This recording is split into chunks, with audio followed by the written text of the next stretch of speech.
Puji Tuhan, kita tadi sudah menikmati Tuhan melalui pujian, penyembahan kita.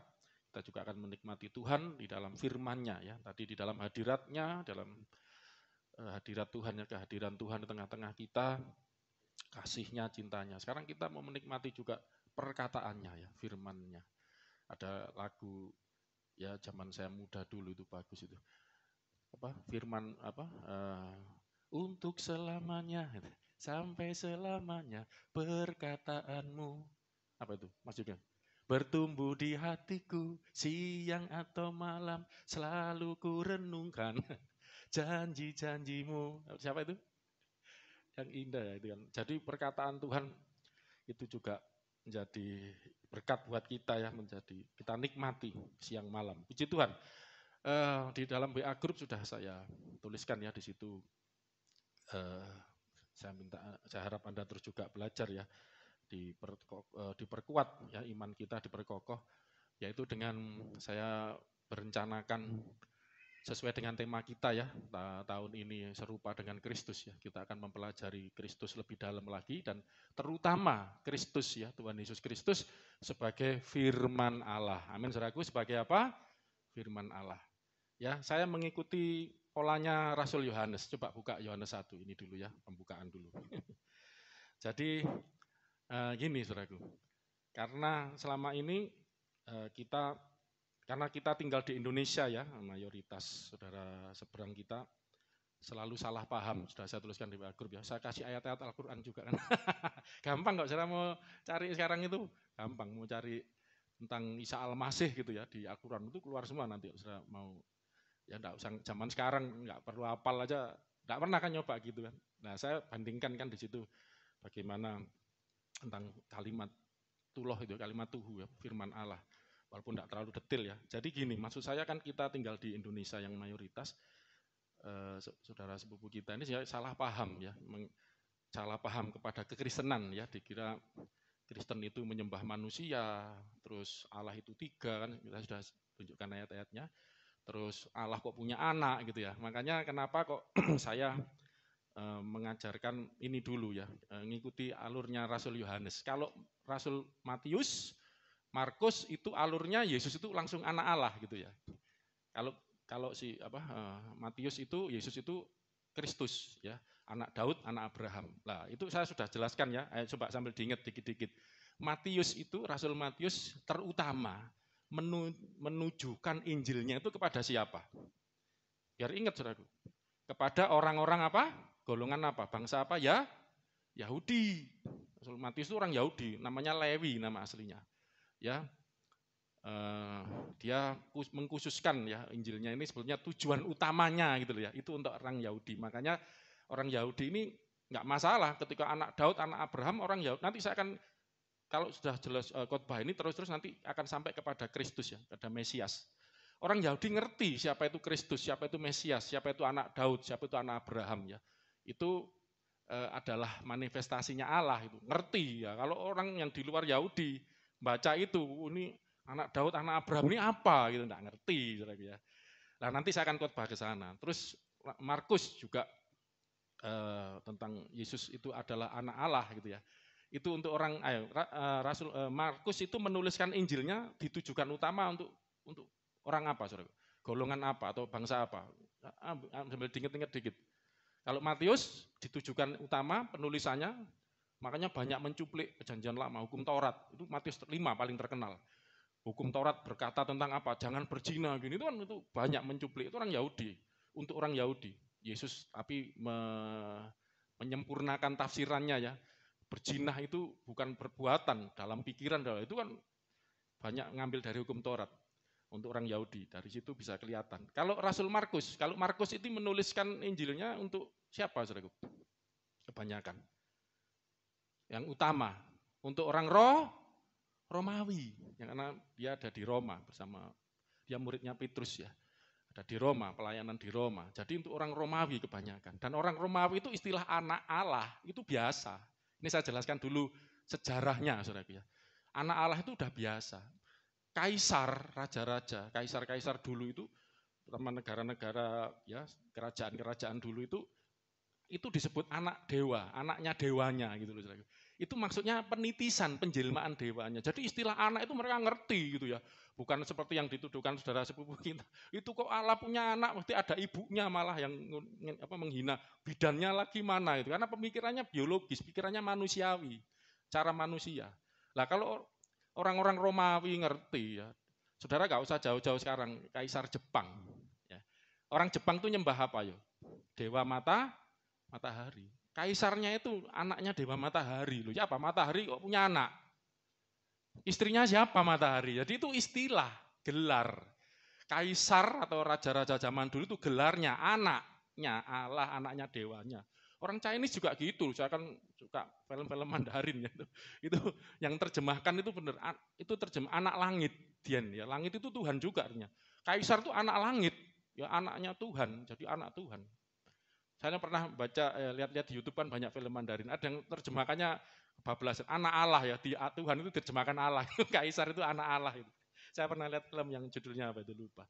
Jadi Mesias atau Rasul Matius ya menuliskan Yesus itu Kristus atau Mesias. Itu orang Yahudi udah paham. Oh ini penyataan diri Allah ya, sebagai manusia. Terus orang-orang Romawi istilah anak Allah ngerti, ini gelar ya. Gelar yang ditujukan bagi sosok ilahi gitu ya. Paham ya. Tetapi ketika masuk ke dunia sekarang, nah maaf, apalagi abad ke-7 mulai muncul ya, agama Islam, wah itu enggak tahu pemikirannya udah lain ya. Makanya lepas dari ini apa namanya jalurnya. Makanya Yesus berkata keselamatan datang dari bangsa Yahudi. Selama saudara Muslim masih menolak kitab Perjanjian Lama, ya kan dianggap palsu katanya, enggak mau nerima. Padahal itu kitabnya orang Yahudi juga bukan kitab kita. Ya kita enggak pernah ikut palsu ya, atau kalau itu palsu kita terima karena kita percaya Tuhan juga pernah berbicara ya kepada umat Tuhan di Perjanjian Lama. Nanti lain kali saya akan jelaskan lagi bahkan lagi tentang bibliologi ya, gimana Alkitab ini bisa ada ya, nanti kita akan belajar lebih lanjut. Tapi saya jelaskan dulu seperti ini. Tapi Rasul Yohanes itu luar biasa. Ini Rasul Yohanes menuliskan Injilnya itu ada perintah Tuhan karena situasi waktu itu saudaraku ya. Itu udah campur aduk itu ya. Ya karena pengertian-pengertian ya ini sudah mulai kacau tentang Yesus, tentang Kristus, istilah anak Allah atau segala macam itu Rasul Yohanes mau meluruskan ya, mau menjelaskan. Lah, disinilah kita bisa ngikuti alurnya. Muncul aliran gnostik ya masalah, gnostik. Aliran yang macam-macam ya, aliran filsafat Yunani. Oke, kita akan lihat alurnya Rasul Yohanes.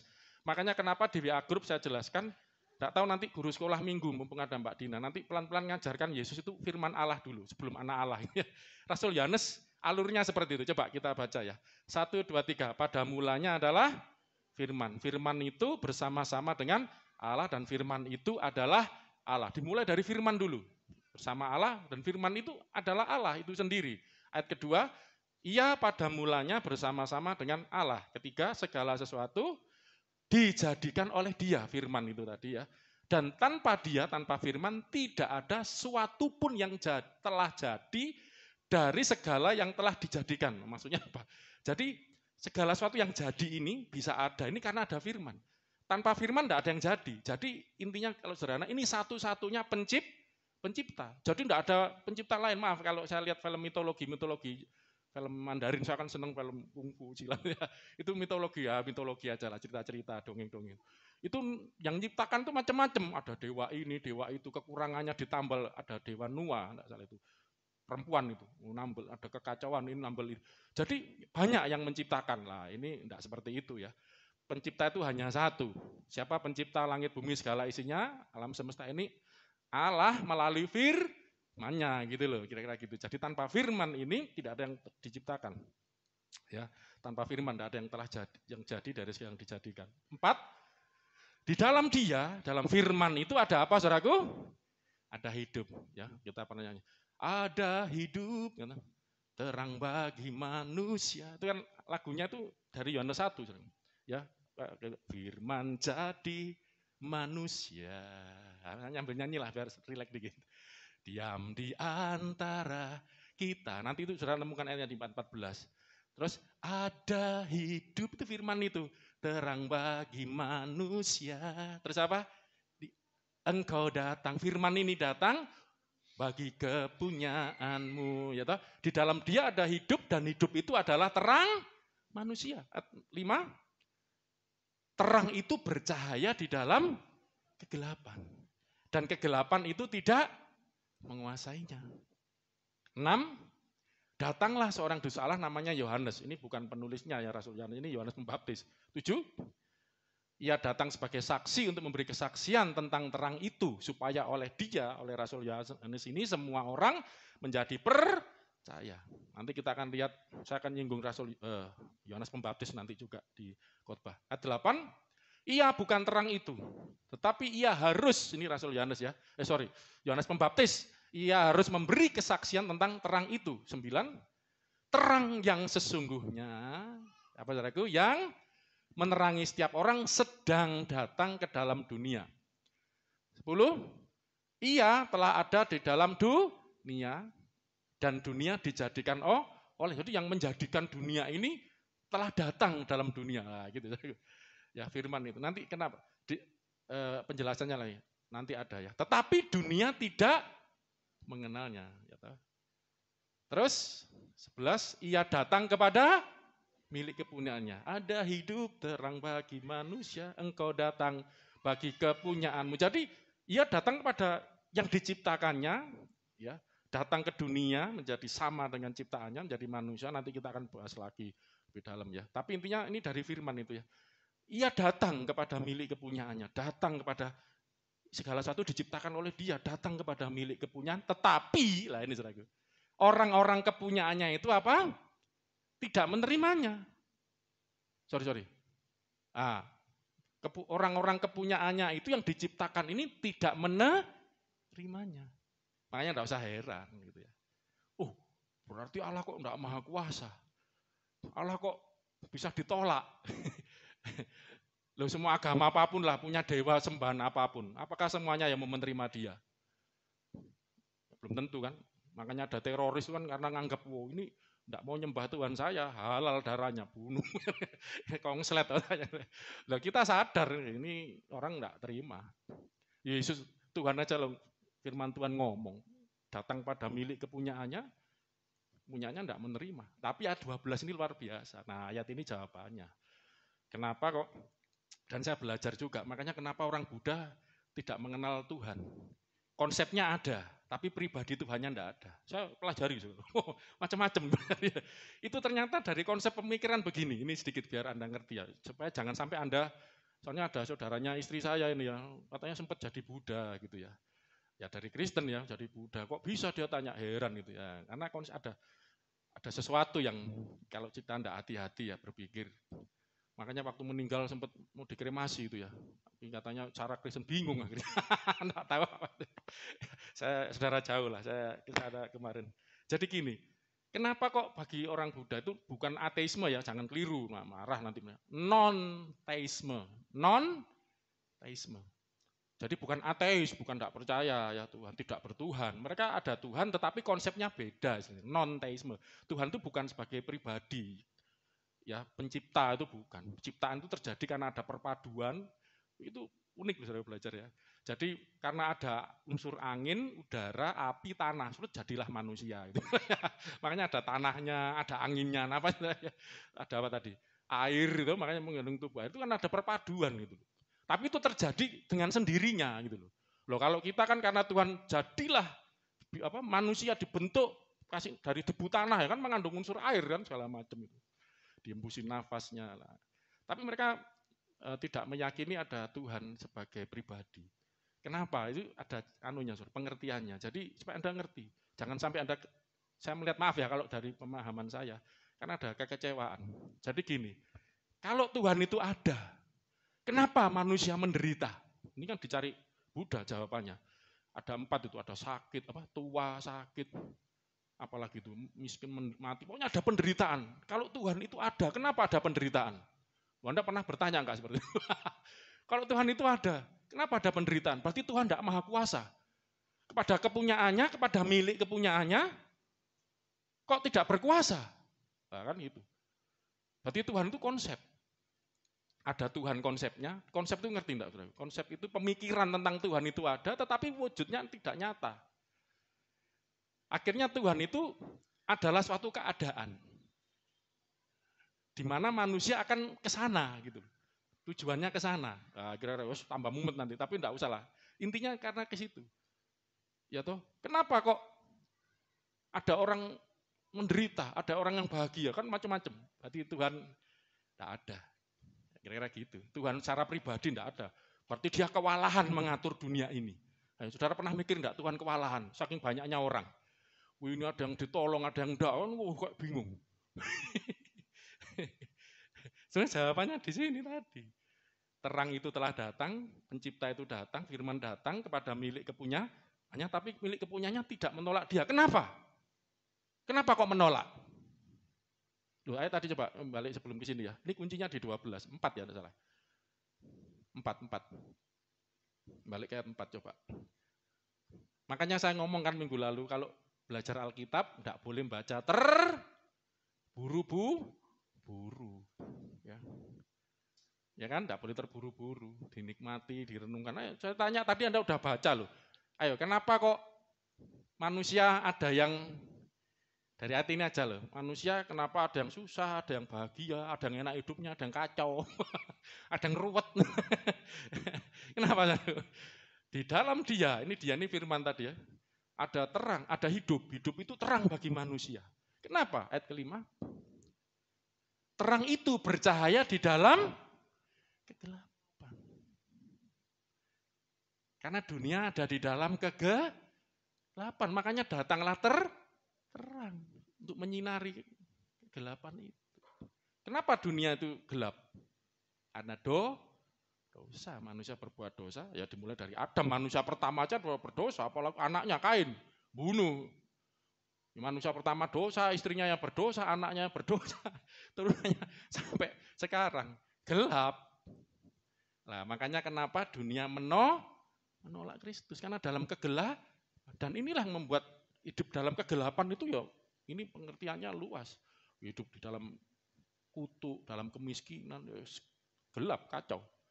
Coba kalau seluruh dunia ini gelap, berarti nggak kelihatan apa-apa, kacau enggak? Jerit-jerit enggak Anda? Lampu mati aja loh, wah! Padahal siang hari loh, wah! Itu baru siang hari. Coba malam enggak ada lampu plus sama sekali, gelap, enggak ada matahari, enggak ada bulan.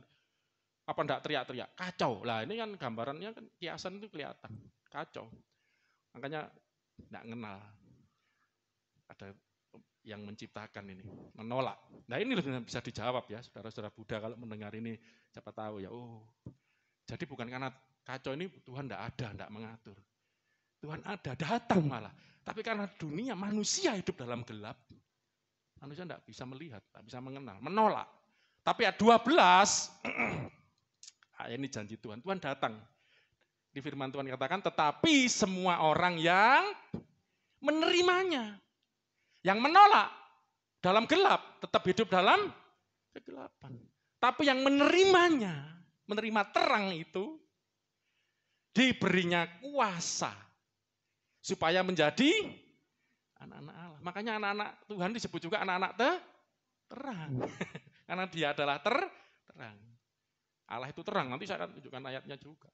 Yesus kenapa ngomong akulah terang, itu juga perjanjian lama. Allah itu terang. Anak-anak Allah diberi kuasa jadi anak-anak Allah, yaitu mereka yang percaya dalam namanya. Jadi kita bisa menjadi anak-anak Allah karena apa? Percaya. Saudara baca, makanya saya sarankan kan baca Yohanes dulu. Coba baca gini, enggak. Loh kalau bacanya lewat gitu aja ya, coba baca, renungkan. Coba siang malam aja renungkan ayat-ayat ini aja sudah cukup menurut saya. Satu hari aja enggak habis-habis renungkan. Dunia dalam gelap. Dunia kacau balau, tohu wabou. Ibrani. Wah, bahasa Ibraninya tuh. Gimana? Tapi terang itu datang. Ya toh, dunia menolak, tidak menerima. Tapi yang menerima diberi kuasa. Ya, otoritas. Bahasa terjemahannya kuasa itu yang ada dua, dunamis sama eksosia. Ini yang eksosia, otoritas, diberi otoritas. Wewenang. Jadikan anak-anak Allah. Karena percaya dalam namanya. Dan ayat 13-nya menjelaskan proses terjadinya anak Allah itu seperti apa. 1, 2, 3. orang-orang yang diperanakkan bukan dari darah dan daging. Jadi engkau ini jadi anak Allah bukan karena darah dan daging, kelahiran biologis seperti manusia, lahir dari orang tuamu, ibumu. Tetap bukan pula secara jasmani, physically, oleh keinginan seorang laki-laki, bukan karena perkawinan orang tuamu. Kelahirannya ini tidak secara fisik. Secara fisik dari orang tuamu. Tetapi, cuman sederhananya satu kalimat aja, melainkan satu kata aja, dari Allah, cuman gitu aja. Jadi kok dilahirkan, nah nanti lain kali kita jelaskan tentang kelahiran kembali. Sebetulnya ayat ini sudah menjelaskan, ayat 13, makanya kenapa ayat 14 menjelaskan tentang anak Allah. 14. Jadi orang-orang yang menerima firman yang terang firman itu datang ke dunia, yang menolak tetap dalam kegelapan, ya tadi, hidupnya dalam kebinasaan, kegelapan, dalam dosa, tapi yang menerima dapat terang, dijadikan anak-anak Allah. Dari situ ada konsep, ada istilah anak Allah. Anak Allah, makanya kenapa dimunculkan dulu. Anak-anak Allah ini adalah orang-orang yang percaya kepada firman atau terang yang datang itu. Dijadikan anak Allah, bukan anak Allah secara biologis, tapi dilahirkan secara rohani. Dari Allah, Allah adalah roh, dilahirkan oleh Allah. Lah gimana Anda dilahirkan oleh Allah? Ini kan itu nanti ada penjelasan panjang kalau saya jelaskan. Lah ayat 14 inilah muncul di sini. Firman itu, firman yang menciptakan segala sesuatu yang bersama Allah, menciptakan, datang pada milik kepunyaannya yang dalam gelap karena dosa. Sejak manusia pertama Adam, milik punyanya menolak dia, menolak terang itu, akhirnya tetap dalam kegelapan. Tapi yang menerima jadi anak-anak terang, jadi anak-anak Allah. Nah firman itu ternyata juga menjadi anak gitu loh. Nah ini kan menjelaskan ayat 13 tadi, anak ini bukan biologis. Coba, firman itu telah menjadi manusia dan diam di antara kita, menjadi. Firman itu hologos, sark itu daging ya. Manusia itu terjemahan dari sark, daging. Egeneto, menjadi. Jadilah firman itu daging. Gitu loh. Firman itu menjadi daging. Karena firman itu sebelumnya bukan daging, bukan fisik, tetapi roh. Ya. Firman itu telah jadi daging, jadi manusia, dan diam di antara kita. Diam di antara kita. Dan kita telah melihat kemuliaannya, kemuliaan firman. Minggu lalu saya khotbah kemuliaan firman di Gunung Sinai. Nanti saya akan dalam lagi lain kali kejadian di Gunung Sinai, di Mesir. Bagaimana firman kemuliaan Tuhan itu nyata pada Kristus. Karena itu agak khotbah tersendiri panjang. Dan kita telah melihat kemuliaannya, yaitu kemuliaan yang diberikan kepadanya sebagai, nah inilah istilah anak Allah muncul. Anak tunggal Allah, penuh kasih karunia dan kebenaran. Lah, banyak saudara-saudara seberang kita salah memahami, loh kok ada anak Allah gitu loh. Loh Allah punya anak, istrinya makanya Rasul Yohanes sudah menjelaskan dulu nih firman, terus yang menerima firman itu dijadikan anak Allah, loh ini anaknya siapa? Anak-anak Allah ini dari ibu siapa? Supaya ngerti, dilahirkan bukan dari laki-laki, perempuan, keinginan jasmani, tetapi dilahirkan oleh Allah sama. Firman ini dilahirkan oleh Allah juga. Gimana prosesnya? Jadi manusia, kalau bahasa teologinya inkarnasi. Dari bahasa Latin, incarne. Ya. In itu masuk ke dalam. Karne daging. Gitu loh. Dagingnya diperoleh dari perawan Maria. Nah, coba, jadi lahirnya, itu apakah, ini ibunya apa? Allah kawin sama Maria, loh kon. Tambah. Saya sudah kasih itu ya di WA Group ya, Al-Quran. Tritunggalnya saudara muslim itu Allah, Kristus yang dimarahi. Kamu enggak boleh, jangan. Ya Tuhan ada menjadikan selain aku ya, ibumu, kamu. Nah Tritunggalnya kan kita kan enggak begitu. Jadi Yesus, Maria sama Allah gitu kan. Nah kita kan enggak begitu. Ya. Allah atau Bapa, Putra, yaitu firman yang jadi manusia dan Roh Kudus itu. Ya, makanya pengakuan iman rasul ya dikandung dari perawan Maria Aku percaya pada Allah Bapa, langit dan bumi, dan pada Yesus Kristus, anak yang tunggal, Tuhan kita, yang dikandung oleh Roh Kudus. Lahir dari perawan darah Maria. Coba pikirkan gini, saudara. Allah itu roh. Manusia itu jasmani, fisik. Bisa nggak roh sama jasmani? Roh itu enggak berjenis kelamin, saudara. Nah ini harus ada. Makanya kenapa saya ada tema khusus menjelaskan Allah itu roh. Bapa itu bukan laki sebenarnya, bukan laki, bukan perempuan, itu istilah teologis. Saya pernah ngajar, sambil diingat-ingat, Bapa itu artinya apa, saudaraku? Sumber. Nanti lain kali diperdalam lagi ya. Sumber, ya, jadi sumber segala sesuatu berasal dari Dia.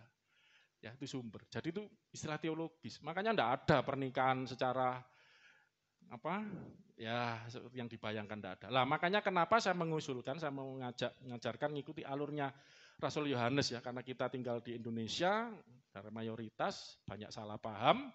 Orang Kristen punya Allahnya ada lam yalid walam yulad itu ya, Allah tidak beranak dan tidak diperanakkan. Kalau itu kita setuju, Allah tidak beranak secara biologis. Ya. Anak Allah itu adalah inkarnasi dari siapa, saudaraku? Firman Allah ya, paham ya di sini. Makanya kenapa saya berusaha kita belajar tentang firman dulu. Yesus sebagai firman Allah sampai selesai nanti sampai tahap tertentu saya akan ngajak masuk tentang anak Allah ya. Jadi ngikuti alurnya Rasul Yohanes, firman. Akhirnya jadi manusia disebut sebagai anak Allah gitu loh, saudaraku ya. Jadi itu alurnya rencananya. Oke. Kita minggu lalu sudah belajar ini. Saya cuman karena waktu ya, agak kelewatan, kesimpulannya yang kurang ya tentang firman di Gunung Sinai. Tidak apa-apa, sambil saya ulangi sedikit supaya Anda lebih mantap ya. Coba buka Ulangan 18 ya minggu lalu. Kenapa di sini ini menunjuk kepada Kristus? Ulangan 18 ayat 15 mulai ya. Ulangan 18 ini ayat yang terkenal tentang Kristus, tentang Mesias ya. Tetapi di dalam pengertian nabi yang akan datang. Karena Mesias itu juga selain nabi, dia raja, dia imam. Ya, saya tidak bahas yang lain karena panjang, tapi ini dari sini kenapa kok ini mengarah kepada Kristus? Coba ayat 15 ya, seorang nabi dari tengah-tengahmu, dari antara saudara-saudaramu sama seperti aku, akan dibangkitkan bagimu oleh Tuhan Allahmu. Dialah yang harus apa, saudaraku? Kamu dengarkan. Tepat seperti yang kamu minta dahulu kepada Tuhan Allahmu, di mana Gunung Horeb atau Sinai pada hari perkumpulan dengan berkata, tidak mau aku mendengar lagi suara Tuhan Allahku, dan api yang besar ini tidak mau aku melihatnya lagi supaya jangan aku mati. Lalu berkatalah Tuhan, karena ada kemuliaan Tuhan di Gunung Sinai, apa yang katakan mereka itu baik, seorang nabi akan kubangkitkan bagi mereka dari antara saudara mereka seperti engkau ini, aku akan menaruh firmanku dalam mulutnya dan ia akan mengatakan kepada mereka segala yang kuperintahkan kepadanya. Coba, saya akan mengajak kita fokus ke ayat ini. Ada kejadian penyataan diri Tuhan di Gunung Sinai. Tuhan berbicara di dalam kemuliaannya. Kemudian orang Israel tidak tahan karena kemuliaan Tuhan. Akhirnya mereka meminta, jangan lagi kami mendengar suara Tuhan yang seperti ini. Firman Tuhan yang seperti ini kami tidak tahan. Ya. Dan akhirnya ngomong kepada Musa, akhirnya Tuhan ngomong, oh, itu baik. Ya, aku akan bangkitkan seorang nabi, sehingga mereka tidak lagi perlu mendengar suara yang seperti ini. Makanya kemuliaan firman Tuhan yang seperti ini yang mereka nggak tahan. Akan jadi diganti gitu loh. Firman ini nggak akan lagi muncul seperti itu, tapi munculnya sebagai nabi. Nabi itu manusia bukan? Manusia. Siapa ini gitu? Lah, minggu lalu saya menjelaskan itu ada 3 aspek karena waktu enggak nutut. Aspek pertama itu kepanjangan yang jelaskan di konsep Kristusnya. Kristus itu sambil diingat-ingat ya. Atau Mesias itu, saudaraku ya. Bahasa Yunaninya itu Kristus. Mesias itu pengyunanian dari bahasa Ibrani Masiah. Sebenarnya lengkapnya Ho Kristus, ada Ho-nya. Sang Kristus. Kristus itu. Masiah, Sang Masiah. Ya, jadi itu menunjuk kepada 3 jabatan yang diurapi. Ingat perjanjian lama itu yang diurapi cuma ada 3. Ya, maaf kalau saudara Hindu kan ada kasta Brahmana, Satria, itu ada Sudra apa itu enggak diurapi. Yang pedagang apa itu Mungkin zaman itu kan ada pedagang, bangsawan, enggak diurapi. Ya toh. Ada apapun itu ya enggak diurapi. Yang diurapi itu ada cuma tiga. Siapa? Nabi, raja, imam. Atau nabi, imam, dan raja. Itu yang diurapi. Dan itu berbeda-beda. Daud diurapi sebagai raja. 1 Samuel 16. Yang ngurapi siapa? Samuel. Gitu ya. Kemudian imam juga diurapi. Yang ngurapi nabi. Ya toh. Kemudian nabi itu diurapi. Lah ini lucu. Unik bukan lucu ya. Nabi itu yang ngurapi siapa? Nabi juga. Loh, nabi itu mengurapi nabi yang itu sudah bisa baca ceritanya Elia, Elisa itu ya. Nabi mengurapi nabi selanjutnya. Nabi ngurapi imam, nabi ngurapi raja, memang tugasnya. Ya, oke. Dan ayat ini, tapi minggu lalu saya jelaskan tentang Kristus. Ya, ini yang dimaksud apa konsepnya tentang Kristus, tentang Mesias, ya, yaitu sejak dari Kejadian pasal 3 sudah dinubuatkan akan ada yang datang. Ya, yang datang ini samar-samar. Mulai Kejadian 3, keturunan perempuan ini akan meremukkan kepalamu pada ular itu ya. Dan kau akan meremukkan tumitnya. Yaitu bicara penyalipan Yesus ya. Tapi lama-lama tambah jelas sampai Abraham, nanti keturunanmu kan lahir raja besar. Turunanmu akan jadi berkat bangsa-bangsa. Itu kan terus ya. Sampai kepada Musa ini, nanti akan ada nabi ini menunjuk semua gitu. Nanti kalau kepanjangan panjang lagi nanti itu tentang Kristus, tentang Mesias. Jadi konsep Kristus itu adalah yang dijanjikan Tuhan kepada umat manusia untuk menyelesaikan masalah manusia yang jatuh dosa dalam kegelapan. Itu sudah dijanjikan gitu. Entah di dalam janji kepada Adam, keturunannya Adam, janji kepada, saudara bisa lihat itu kalau mau teliti Kejadian. Makanya kalau baca Alkitab Abraham, bahkan Yakub bisa lihat nanti. Itu ada janji-janji Tuhan. Pada Daud, makanya yang mengkerucut pada Abraham dan Daud. Nah, itu nanti kita bisa dalam pelajaran, saya akan ngajar tentang Mesias, tentang Kristus. Jadi konsepnya ini sedang berbicara tentang Mesias, tentang Kristus. Yang kedua, tentang Logos atau firman, minggu lalu sempat saya sampaikan sedikit. Kenapa makanya bahasa Yunani ini kan lebih modern ya dari bahasa Ibrani. Bahasa Ibrani, sambil dikit-dikit ingat ya, firman itu bahasa Ibraninya apa? Dabar. Tulisannya Davar, tapi bacanya B sama F itu ya, Nabi itu ya gitu, Nevi. Tulisannya Nevi, bacanya Nebi. V itu bacanya ada BB-nya dikit lah ya. Nek wong Jawa, Bandung. Bandung, neng Bali. Bali aja kasih M gitu. Ya kira-kira kayak gitu. Mereka Nebi, Davar. Ada F sama B, meleset ya kayak Dabar. Wong Jawa ya, Dabar. Bali aja jadi Bali. Angel ya, Davar, itu Davar. Tulisannya Davar, bacanya Dabar gitu ya. Tapi ojo ke logat medok Jawa Dabar. Davar gitu ya. Davar, itu firman. Tapi bahasa Yunani lah ini terjadi ya kan lebih zaman maju untuk bisa membedakan antara logos, firman juga, rema ya minggu lalu saya sampaikan. Nah, saya mau tunjukkan ayat ini supaya nanti kita akan lain kali memperdalam ini. Soalnya ini pendahuluan aja. Seperti tadi Kristus ya kita akan perdalam. Firman juga akan kita perdalam. Dabar itu ya. Kenapa jadi logos dan rema? Coba buka ini aja. Yohanes 15 ayat 25. Gampang ingatnya nih. Yohanes 15 ayat 25. Kenapa muncul ayat ini? Saya harus buka ini. Paralelnya ya. Sebelum saya masuk ke sana. Yohanes 15, 25. Ayo baca sama-sama. 1, 2, 3. Tetapi firman, ini logos bahasa Yunaninya, yang ada tertulis di dalam apa? Kitab Taurat, mereka harus digenapi. Mereka membenci aku tanpa alasan. Ini logosnya. Loh, Pak katanya rema minggu lalu kan jelaskan. Rema itu kan perkataannya. Saya ingatkan dikit ya. Rema sama logos bedanya apa? Rema itu apa yang dikatakan. Kalau logos itu topiknya. Inti perkataan itu mengenai apa? Logos itu perkataannya. Lah ini kan mereka membenci aku tanpa alasan. Loh ini kan harusnya rema Pak. Kenapa kok logos? Lah ini bisa jelasin. Bisa jelasin enggak? Saya kasih ya. Clue dikit.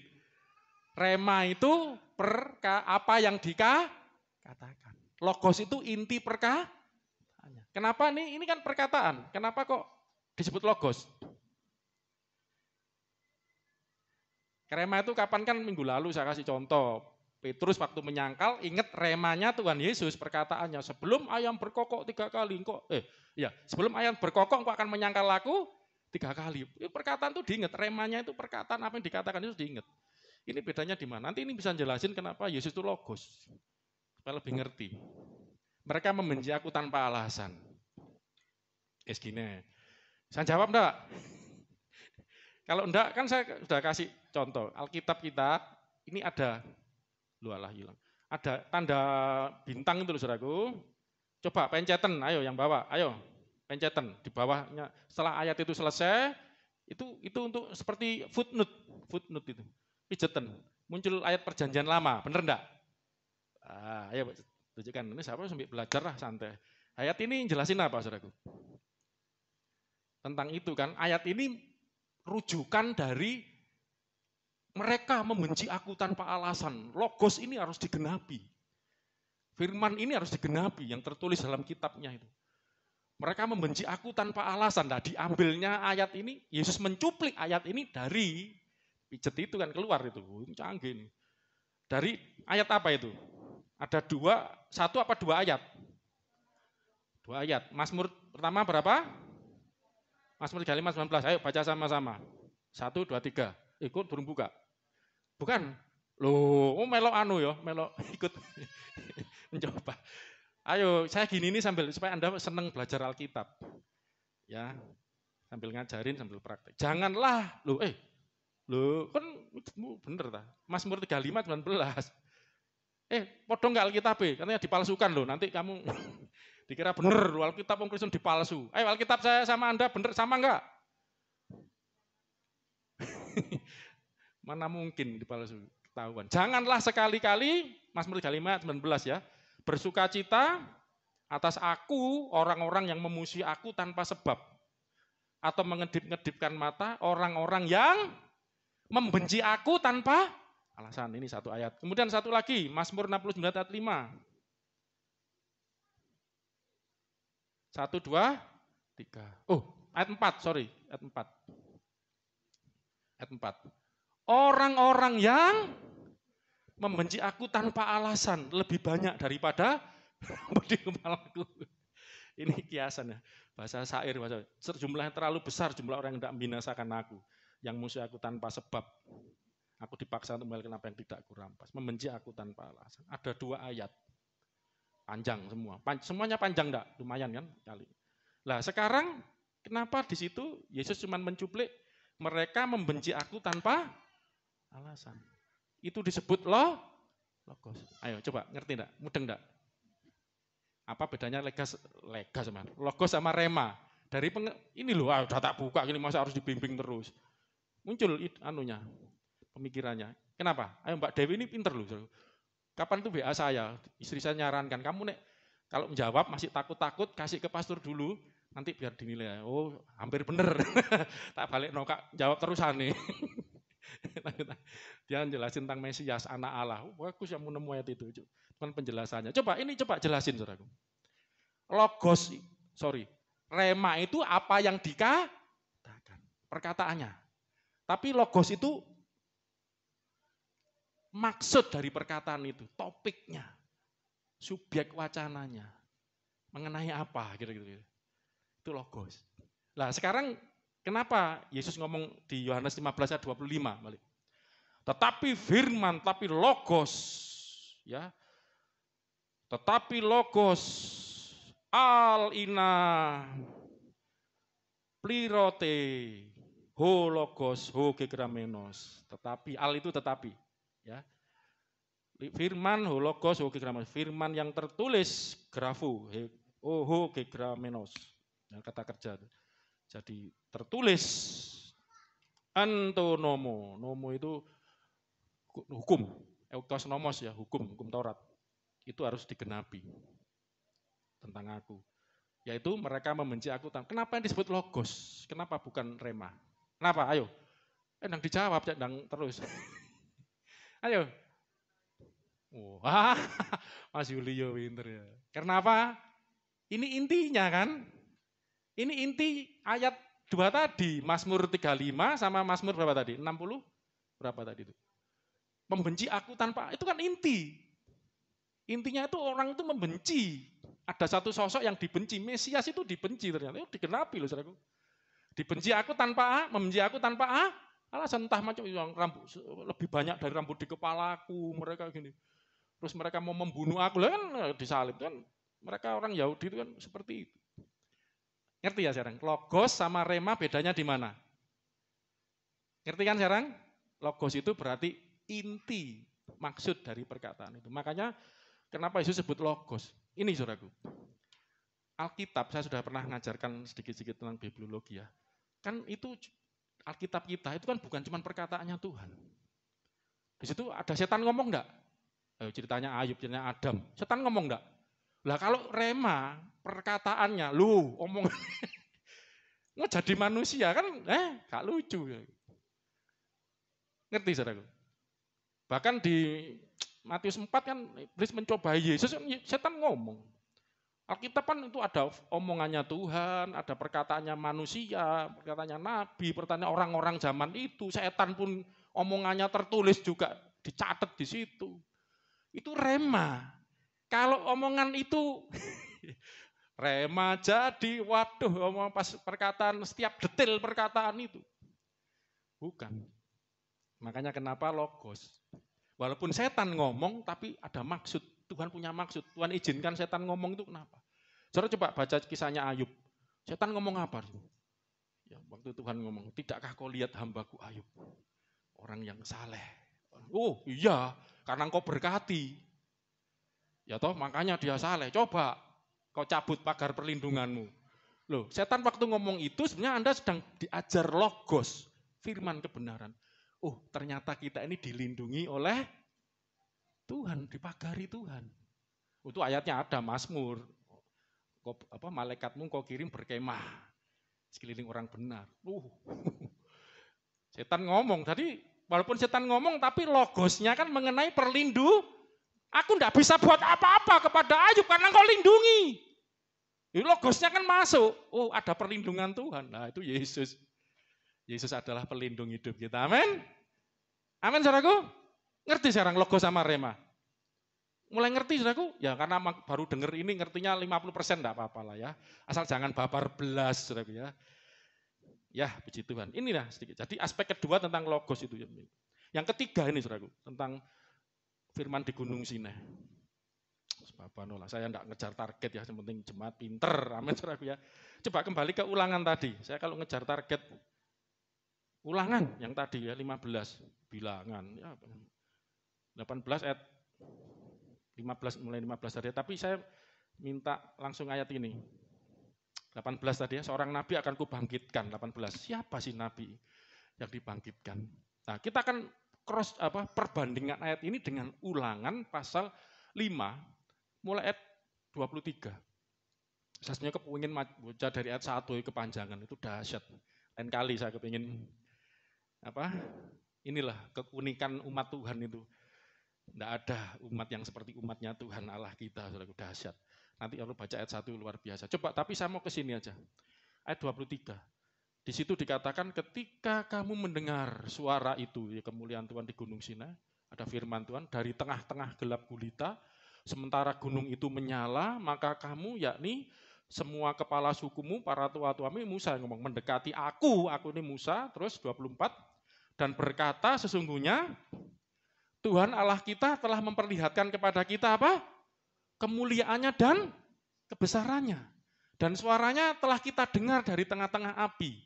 Pada hari ini telah kami lihat bahwa Allah berbicara dengan manusia dan manusia itu tetap hidup. Ini pengalaman dahsyat men gitu ya.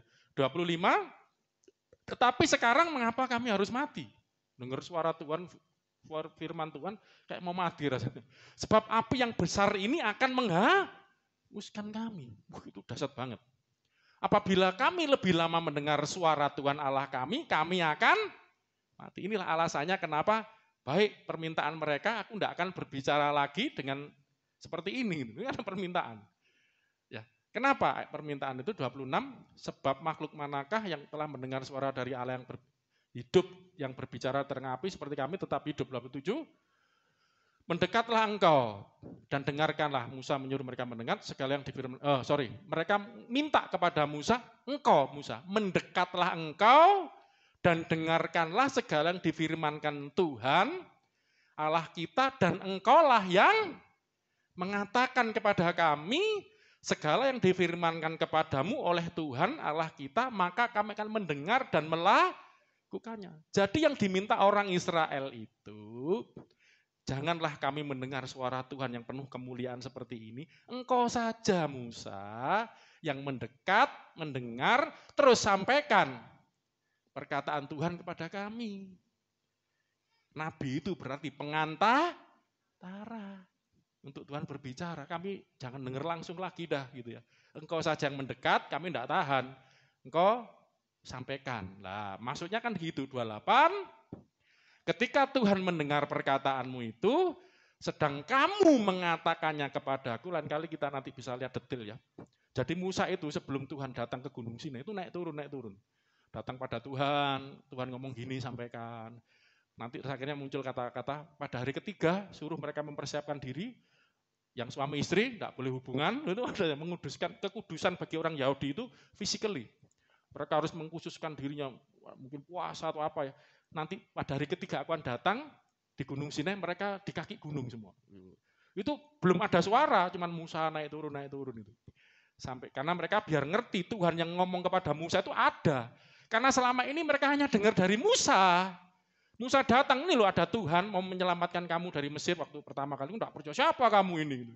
Sampai Musa takut. Kalau mereka tanya, siapa yang ngutus aku Tuhan? Aku adalah aku, itu loh ya ceritanya gitu kan. Dan mereka akhirnya mau ditemui langsung. Ini loh bener-bener Tuhan itu ngutus aku. Ini yang mau ngutus itu loh mau datang. Gitu. Jadi mereka suruh persiapkan pada hari ketiga. Beneran hari ketiga. Setelah firman itu datang, persiapkan diri di Gunung Sinai. Lah ini ampun. Dah kami percaya deh. Udah enggak perlu lagi seperti ini. Kamu saja yang jadi pengantara. Ketika Tuhan mendengar perkataanmu, sedang kamu mengatakannya kepadaku, Musa lagi ngomong dengan orang Israel, Tuhan, maka berfirman Tuhan kepadaku, Tuhan bisa ngomong. Nanti lain kali kita bisa ngerti Allah Tritunggal dari sini.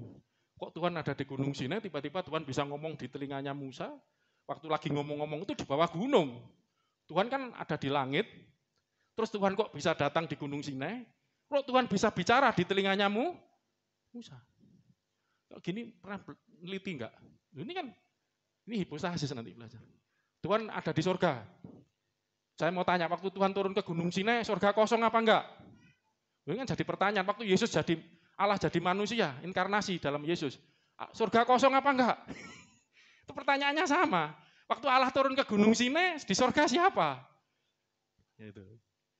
Waktu datang kepada Musa, Tuhan ngomong kepada Musa, sedang kamu ngomong sama aku, maka firman Tuhan datang kepadaku. Musa tidak perlu sampai naik gunung lagi ketemu Tuhan yang di gunung sini, apalagi naik ke langit. Lagi di situ Tuhan bisa ngomong. Roh Kudus. Di Gunung Sinai, lo Allah itu roh.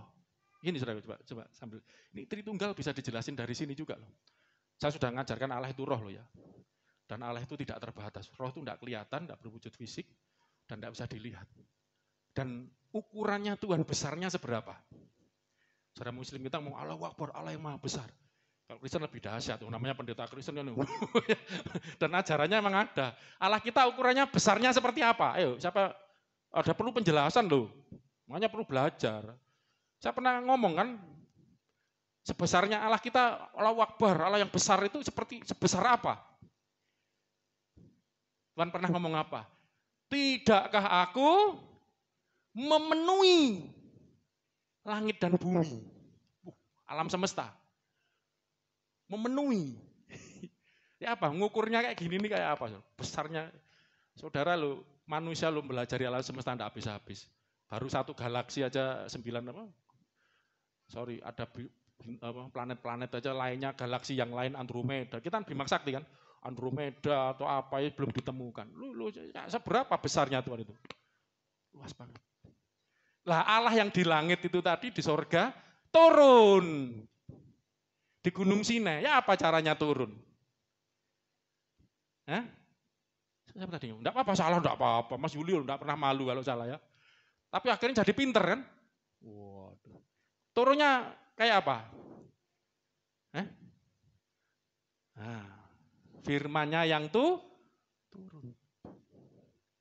Makanya Allah kita mudah dijelaskan sebetulnya. Maaf, saudara muslim juga punya, saya gini kebetulan kan Ramadan ya. Itu sepertiga malam. Ya, enggak tahu khusus bulan Ramadan atau ya. Itu Allah itu akan turun kepada milik ciptaannya. Lah, coba jelaskan. Turunnya wujudnya apa? Allah itu seperti apa? Makanya saya kenapa ngajarkan Anda biar pinter, amin. Wah, Allah itu apa? Allah itu roh. Wujudnya apa? Tidak kelihatan. Besarnya seberapa? Memenuhi langit bumi segala isinya. Ya sebesar yang kamu ketahui itu tidak bisa dibatasi. Tak terjangkau. Loh, terus bisa turun ke dunia? Bisa. Bahkan bukan waktu Yesus saja, sebelum itu berteofani banyak kali. Berapa kali menampakkan diri. Dan termasuk di Gunung Sinai ini. Turunnya seperti apa? Kalau saudara, misalnya ini bukan gegeran ya, namanya diskusi. Kadang-kadang kan ditanya. Ini coba tanya kembali, waktu sepertiga malam Allahnya turun itu seperti apa turunnya? Coba jelasin. Itu saya punya rekamannya, bertengkar sendiri ustadznya itu. Menjelaskannya tuh ya bingung. Jangan dipikir orang Kristen saja yang bingung. Bingung karena enggak mau belajar, setelah belajar jadi enggak bingung. Malu bertanya, bingung di jalan, sesat di jalan. Makanya banyak bertanya gitu loh. Ya, sorry. Saya kok jarang dijawab pertanyaan saya ya di WA. Nanti lain kali Anda yang bertanya aja deh ya. Tanya kok ada jawabannya takut-takut, ada yang WA pribadi. Ya, bener enggak Mas? Ya rodok bener titik lah, tapi kan lumayan gitu ya. Coba, saudara kalau ganti tanya itu aja, gantian dong, masa kita ditanyain terus, Bapak Allahmu kok punya anak, ibu siapa? Ganti tanya, Allahmu nek turun ning dunia kaya apa? Saya punya YouTube rekaman pinter yang buat itu ya dari Kristen. Itu ustadznya dicuplik-cuplik itu gegeran dewi. Tapi enggak bertengkar langsung, menjelaskan. Ada yang percaya Allah di mana-mana, Allah itu di surga, di aras, di tahtanya. Macam kalau Allah di mana-mana ada yang enggak setuju, berarti di kamar mandi mereka kan percaya enggak suci. Kamar mandi itu enggak suci, saudaraku. Jangan ke sana lo ya. Enggak suci. Berarti waktu kamar mandi berdosa, makanya suruh ada doanya.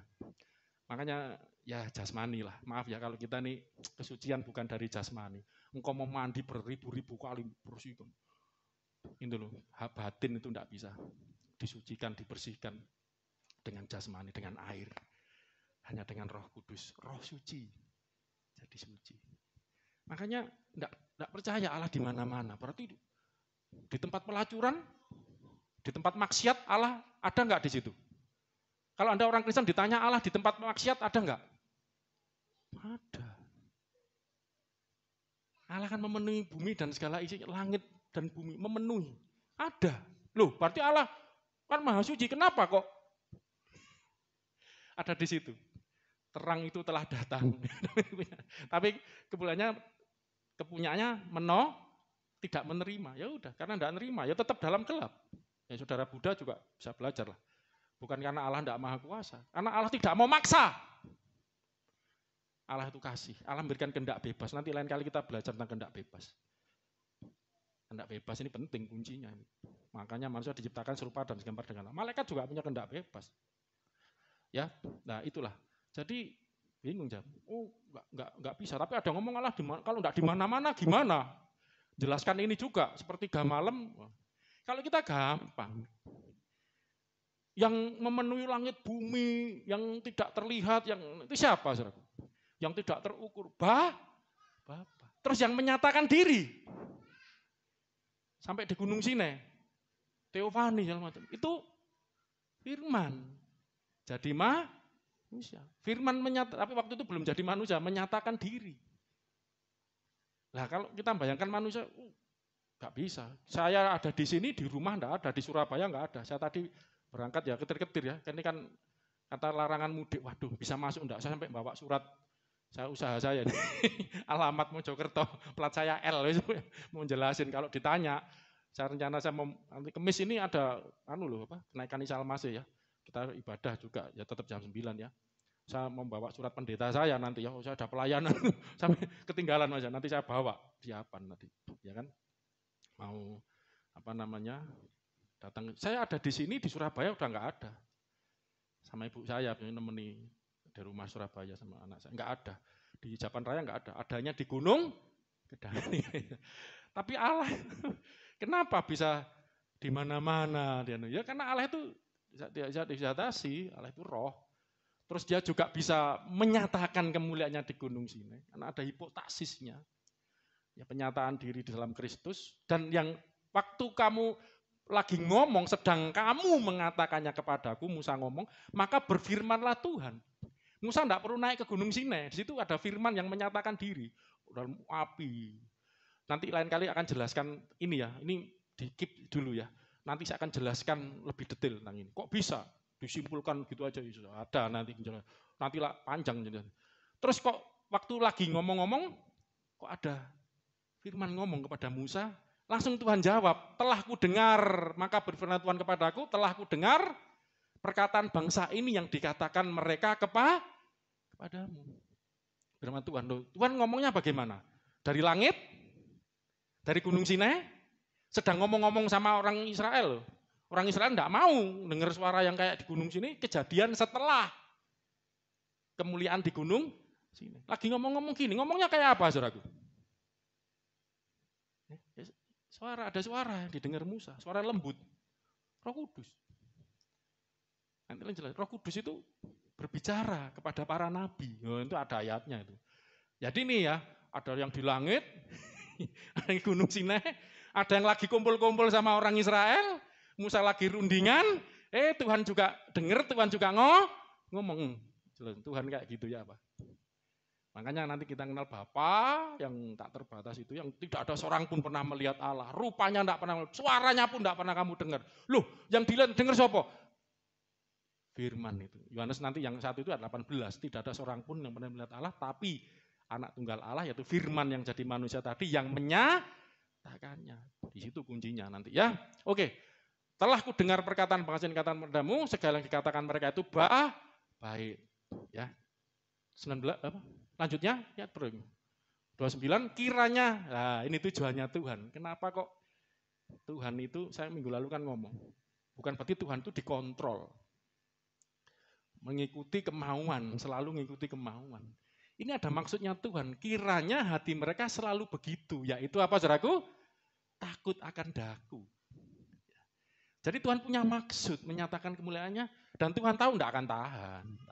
Pasti akan minta begitu tahu. Memang ini ada maksud supaya mereka takut kepadaku dan berpegang pada segala perintahku, supaya baik keadaan mereka itu selama-lamanya. 30, pergilah katakan mereka kembali lagi, disetujui.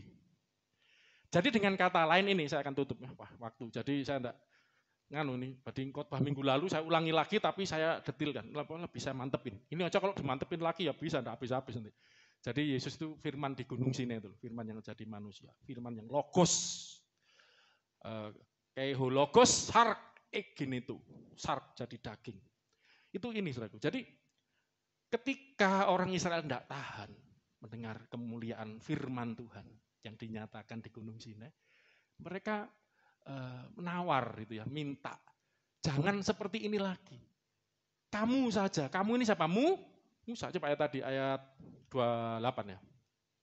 26. Mendekatlah, 27. Mendekatlah engkau ya Musa, dan dengarkanlah segala yang difirmankan Tuhan Allah kita, dan engkaulah yang mengatakan kepada kami segala yang difirmankan. Engkau yang mendekat. Jadi orang Israel itu minta Musa menjadi pengantara. Tapi apa jawaban Tuhan di Ulangan 18 tadi? Coba.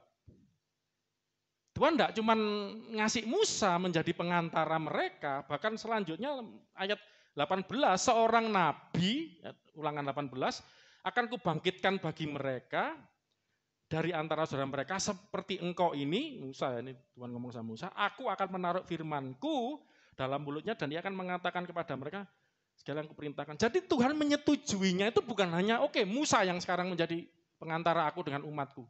Tapi akan ada. Lah ini saudaraku. Mesias itu kuncinya begitu. Ciri khasnya itu begitu. Orang Israel cuma minta nabi. Dan yang diminta Musa. Tapi Tuhan kasih janji lebih. Oh, ini juga pelajaran. Saudara minta apa?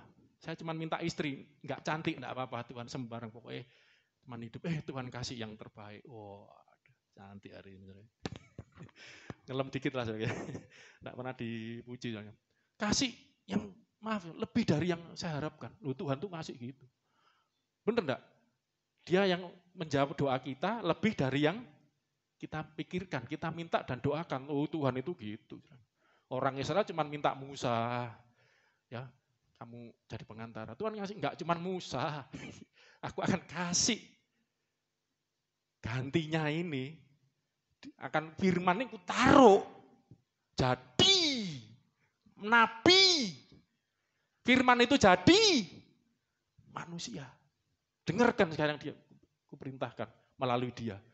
Makanya nanti disitulah saudara akan temukan. Yesus itu kalau ngomong, aku berkata. Ini loh yang ngomong. Gantinya, aku berkata kepadamu, inilah perkataanku.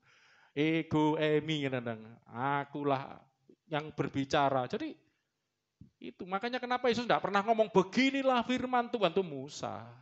Itu lu Yesaya, itu Yeremia. Tapi Yesus tidak pernah seperti itu. Tuhan kasih yang terbaik. Yesus itu adalah tadi lagunya ya, mutiara ya apa mau. Lagunya yang kita nyanyi tadi mutiara. Yesus itu mutiara yang berharga. Kalau lagu zaman saya dulu, makanya sekarang saya minta mimpin pujian kan gantian ya, yang Mas Hugo nanti Mbak Ani siapa istri saya tak minta, ayo kamu lah, kamu juga bisa. Jadwalan juga nah Pak ya. Karena saya ini lagu-lagu baru nggak ngikuti. Dulu pemimpin pujian ngikuti ya, sekarang karena khotbah ya lebih banyak belajar firman Tuhan lebih banyak daripada lagu-lagu ya. Kalau lagu baru jarang. Makanya kalau saudara-saudara memimpin pujian kan banyak lagu yang baru juga. Ya toh? Kalau zaman saya dulu, Engkau Yesus permata hatiku. Nah, enggak, yang muda-muda mungkin enggak, yang remaja, Engkau Yesus mutiara dalam jiwaku, Engkau Yesus harta dalam hidupku, harta yang Engkau Yesus segalanya bagiku. Itu Tuhan kasih yang terbaik. Udahlah, di dalam Yesus itu ada segala-galanya. Di dalam Kristus itu kamu akan temukan apapun juga. Jawaban apapun juga. Orang Israel cuma minta Musa aja deh jadi pengantara. Cuma minta nabi aja deh. Tapi Tuhan kasih nabi yang akan datang. Nabi yang kemudian akan kutaruh firman. Kamu dengerin dia. Kalau saudara baca di bawah. Ada tanggung jawab. Kalau kamu tidak dengar. Dituntut pertanggungjawaban. Makanya kenapa ada firman Tuhan yang percaya tidak akan binasa. Yang tidak percaya berarti apa? Dalam penghukuman. Masih dalam kegelapan, makanya ada konsekuensi. Itu nanti saya bicara tentang Kristus saja panjang, tapi intinya apakah bukan ini yang menunjukkan satu ayat firman jadi manusia. Yesus ngomong aku, Musa nulis tentang aku. Musa ini loh nulis tentang aku. Aku ini loh firman yang walaupun bukan perkataan rema yang detailnya. Itu loh yang dimaksud Tuhan itu. Itu loh topiknya itu. Alkitab ini makanya dari Kejadian sampai Wahyu, topiknya, intinya, isinya tentang siapa?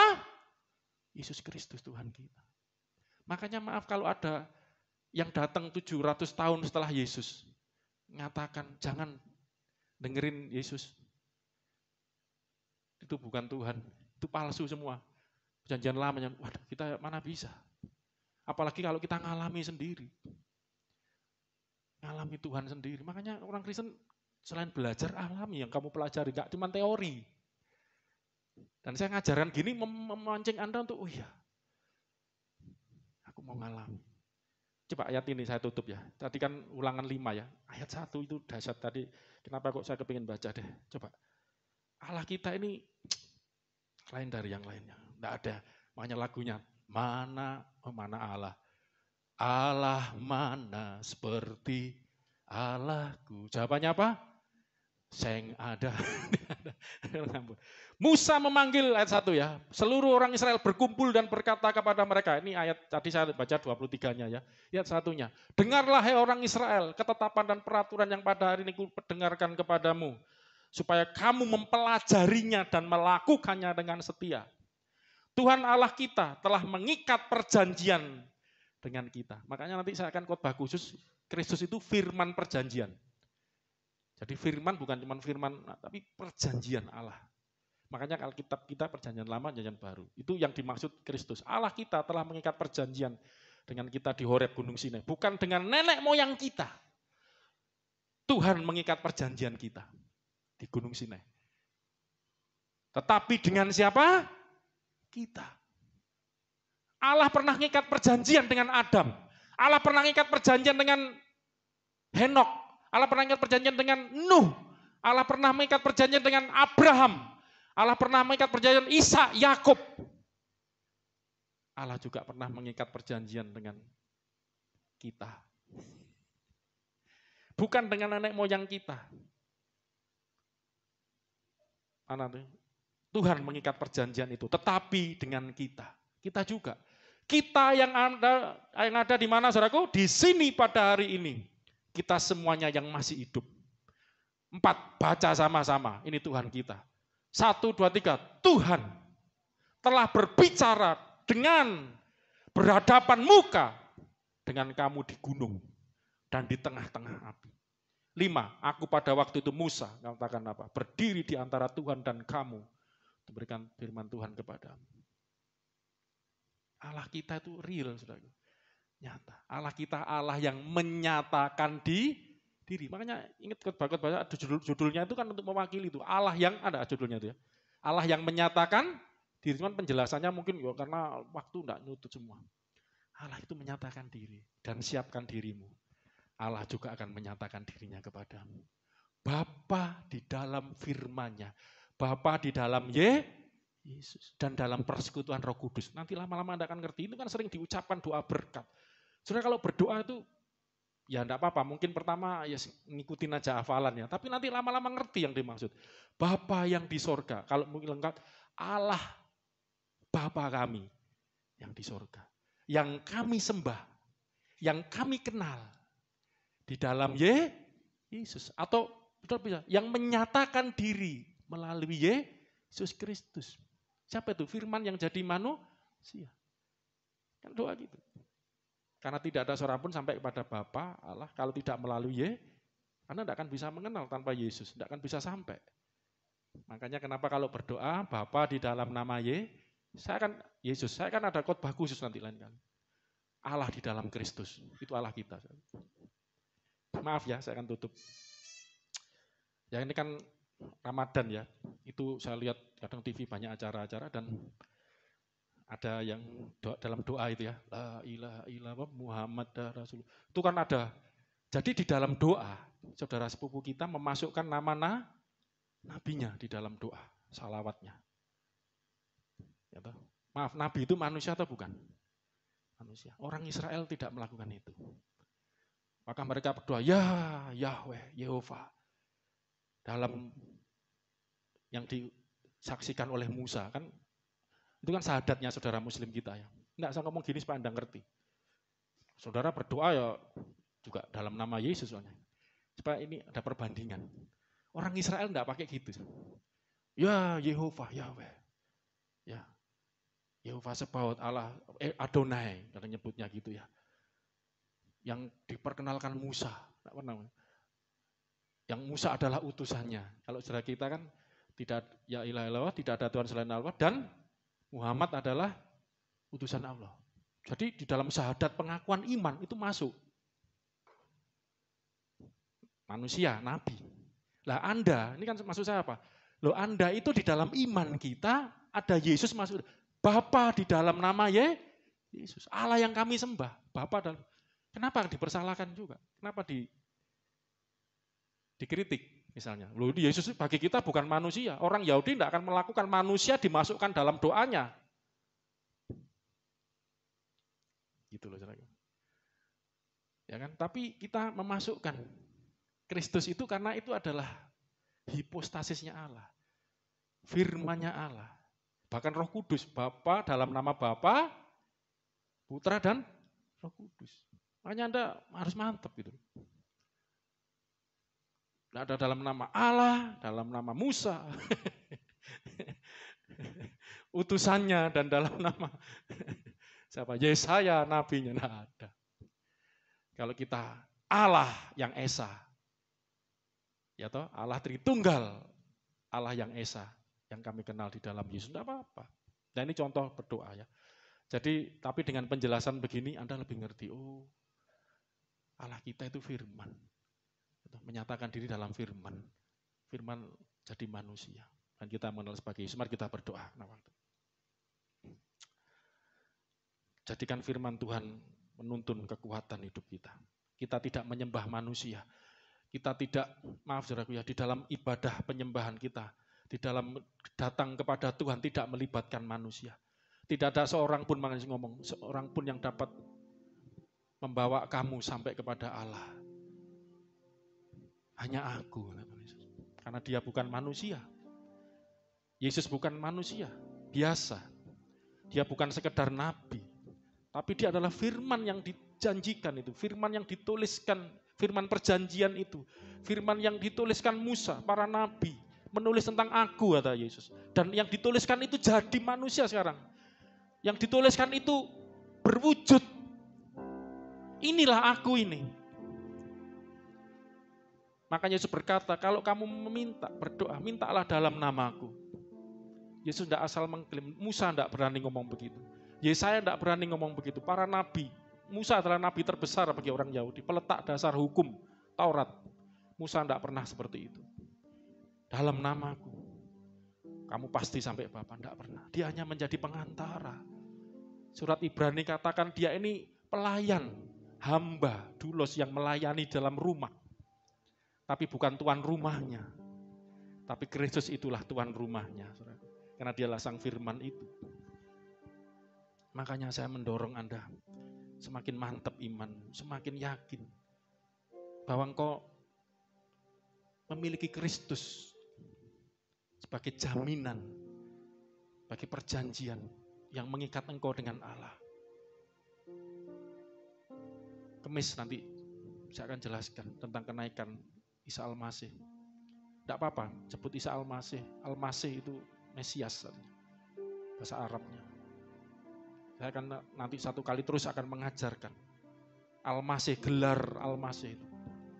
Jabatan Al-Masih itu ternyata adalah ilahi. Ilahi. Itulah firman yang jadi manusia. Al-Masih itu kalimat Tuhu.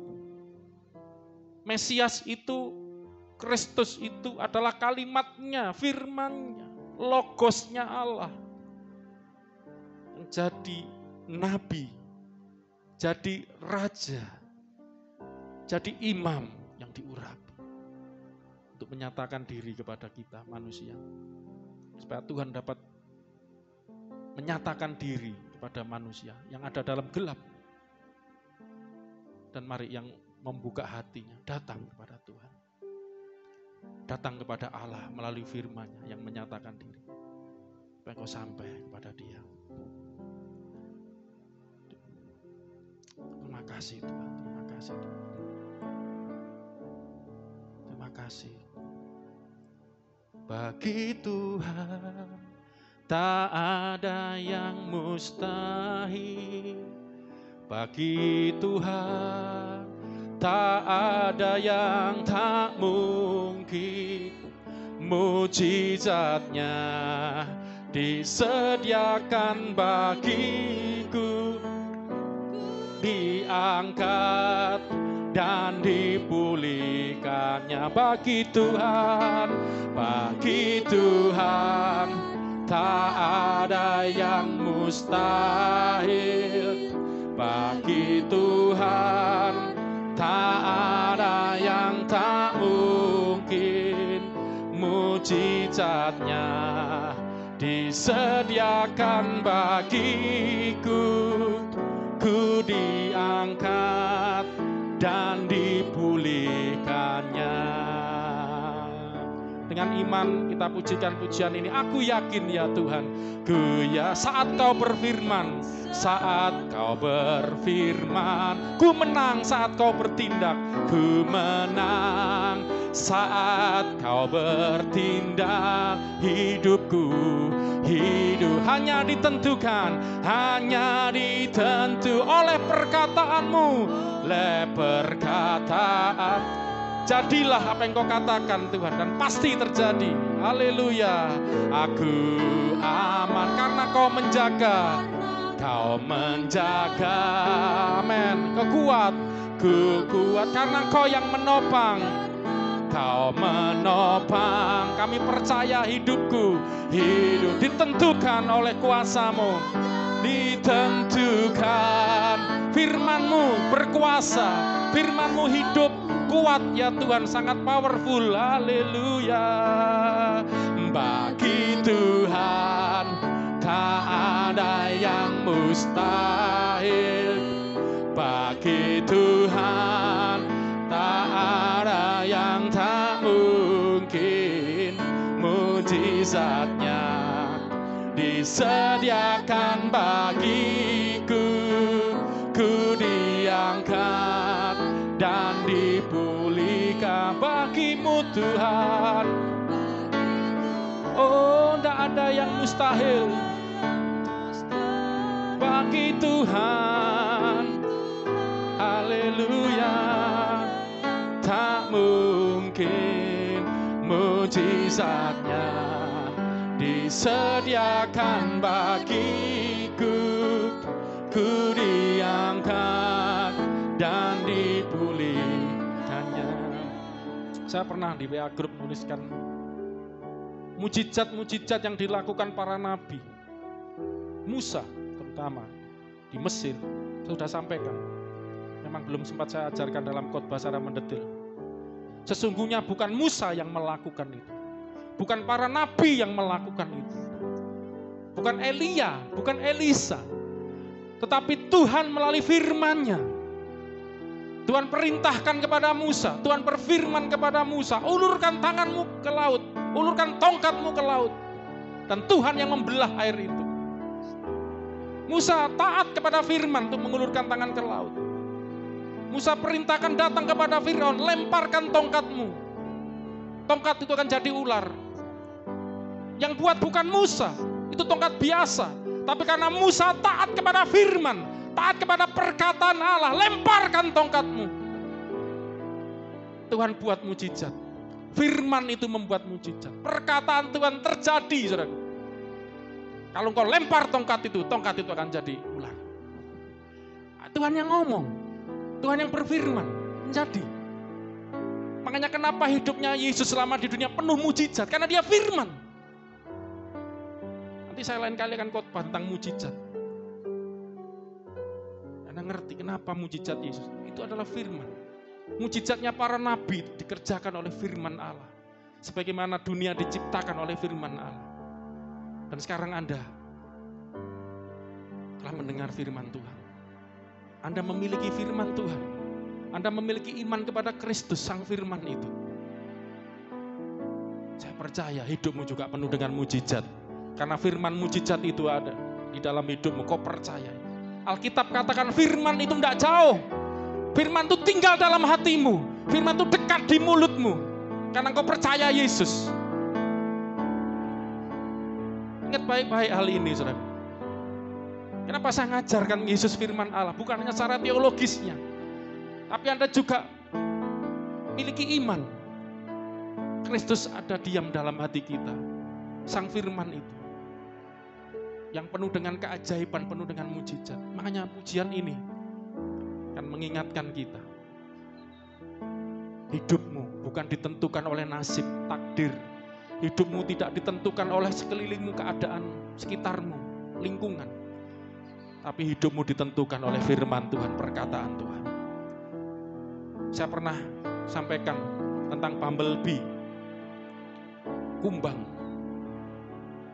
secara hukum aerodinamika, hukum penerbangan, tidak bisa terbang. Manusia bisa buat pesawat terbang karena mereka bisa mengalahkan hukum aerodinamika, mengalahkan mengalahkan udara. Bisa membuat kapal, mengalahkan hukum kalau benda ke air akan tenggelam, benda dilemparkan ke udara akan jatuh. Manusia menemukan hukum itu. Mereka bisa buat pesawat terbang. Tapi mereka tidak bisa menjawab kenapa kumbang bisa terbang. Bumblebee. Sayapnya kecil, tubuhnya gede.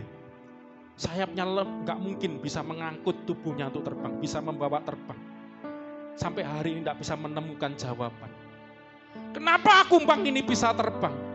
Kenapa bumblebee bisa terbang? Walaupun hukum aerodinamika tidak masuk akal. Tidak mungkin bisa terbang. Tapi kenapa bumblebee kumbang ini bisa terbang? Karena Tuhan yang perintahkan, aku ciptakan kamu untuk terbang. Bumblebee kumbang, jadilah terbang. Walaupun tidak masuk akal, walaupun tidak ada hukum yang bisa menjawab hal ini, tetapi akan terbang juga. Inilah maksudnya, hidup kita ditentukan oleh perkataan Tuhan. Tuhan menentukan, Tuhan berfirman, engkau adalah kepala, engkau bukan ekor. Engkau tetap naik dan tidak akan turun. Itulah hidup kita.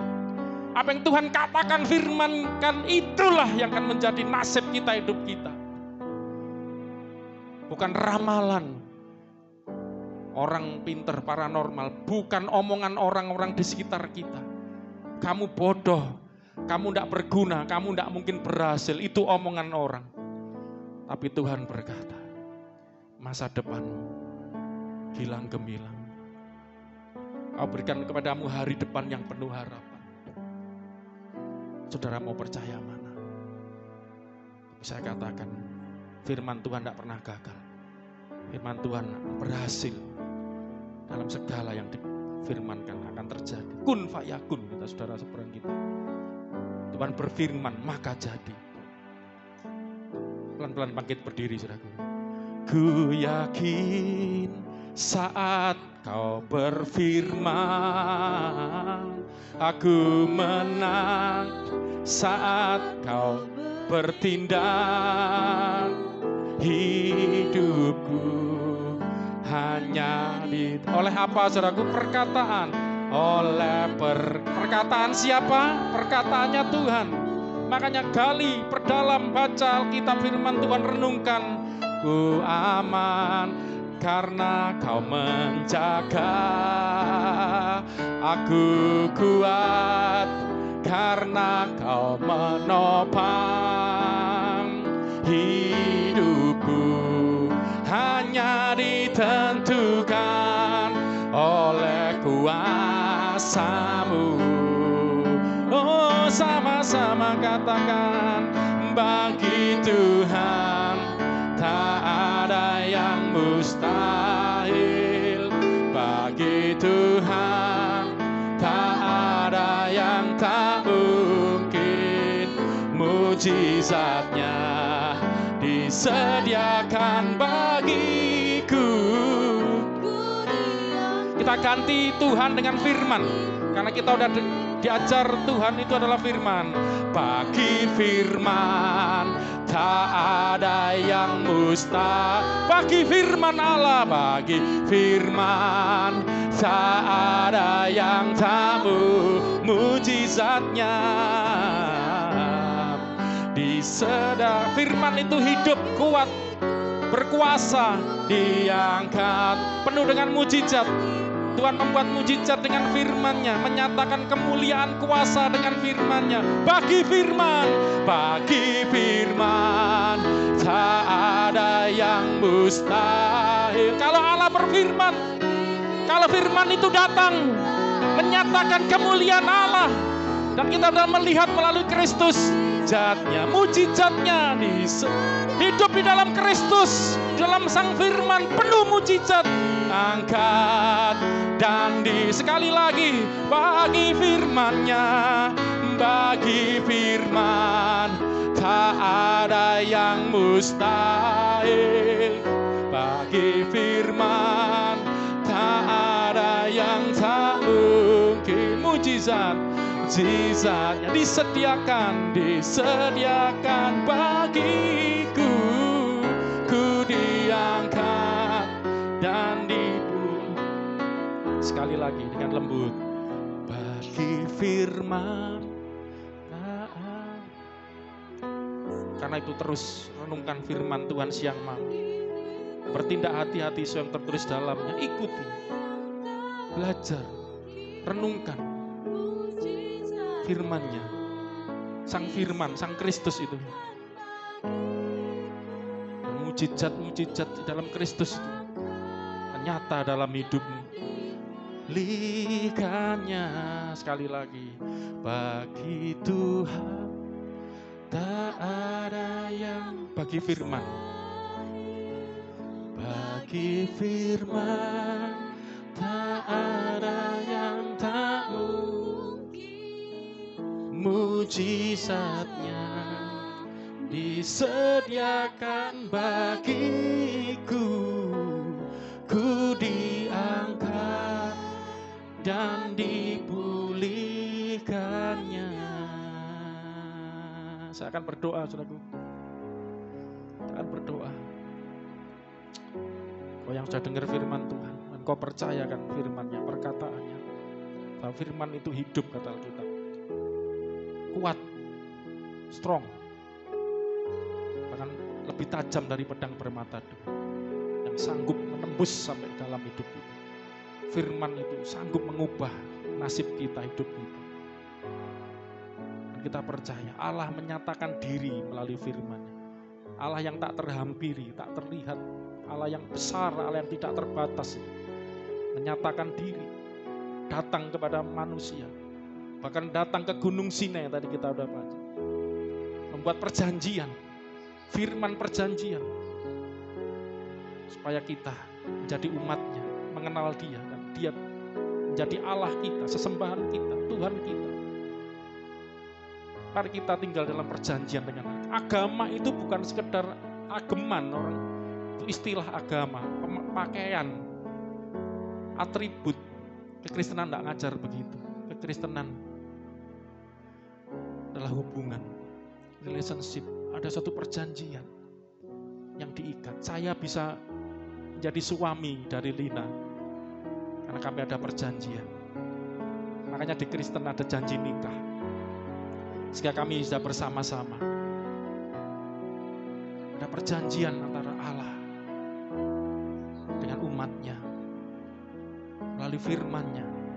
Kalau kau dengar firman Tuhan hari ini, hiduplah dalam perjanjian dengan Allah, covenant dengan Allah.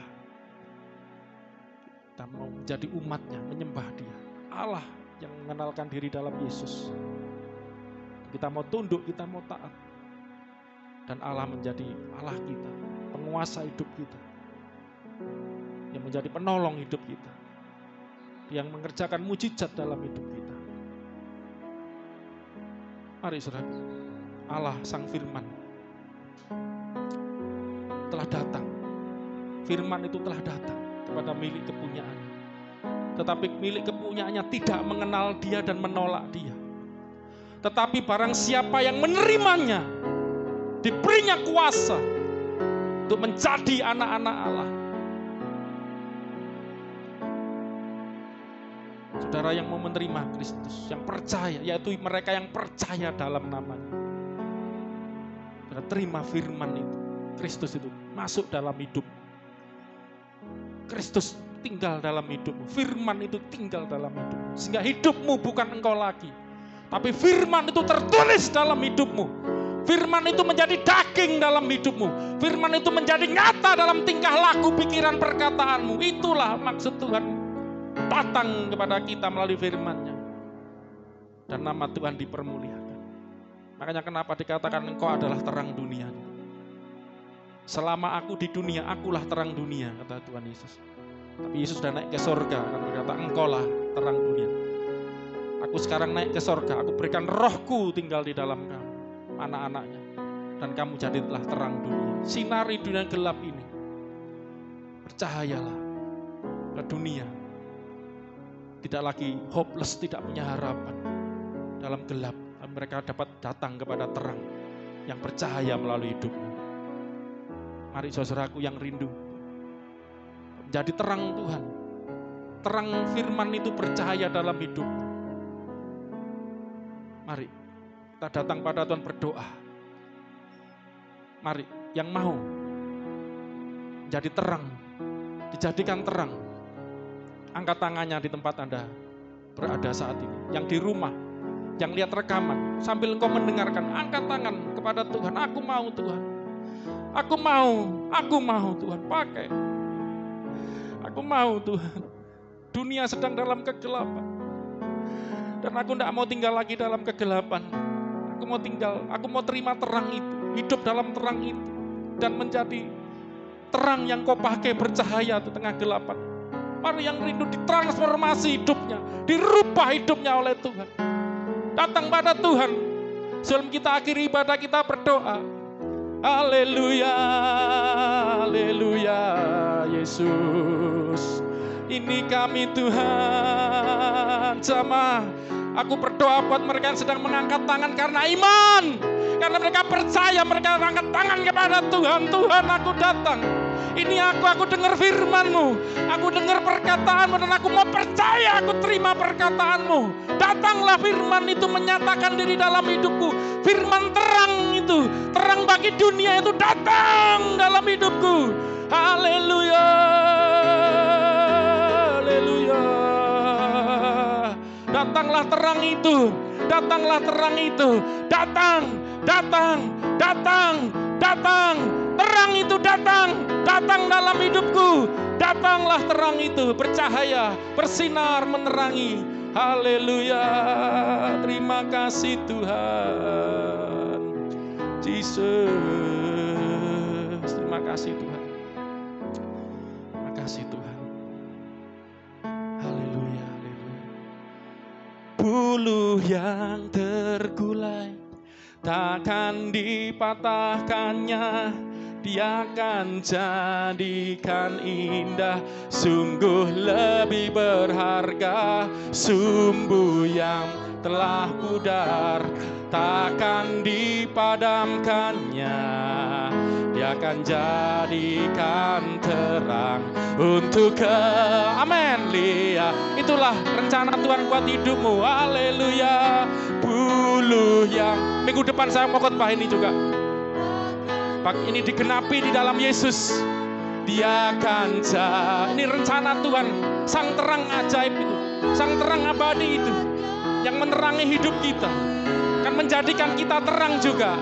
Takkan dipadamkannya, Dia akan jadikan terang untuk sekali lagi. Oh, inilah kehidupan kami Tuhan. Dulu ya Kau akan ubahkan, kan dipatahkan. Kau berikan pengharapan, Kau berikan terang dan dengan jalan keluar, kekuatan.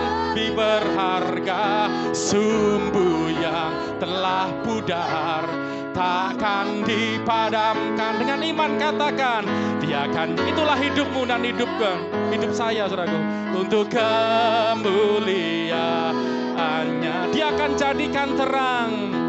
Dia akan jadikan terang untuk kemuliaan. Siapkan hidupmu, dijadikan Tuhan terang.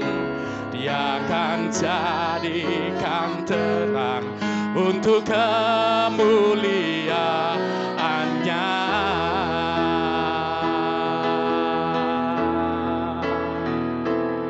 Amin, amin, amin, amin. Terima kasih Tuhan Yesus buat rencana-Mu yang indah.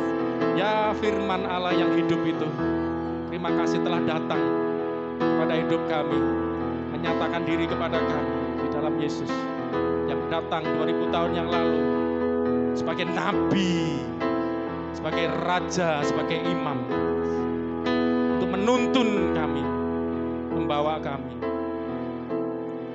kepada terang yang sejati itu, dan memiliki terang sejati itu, sehingga kami tidak lagi di dalam kegelapan. Terima kasih, mengucap syukur. Mari saudaraku, kita akhiri ibadah kita.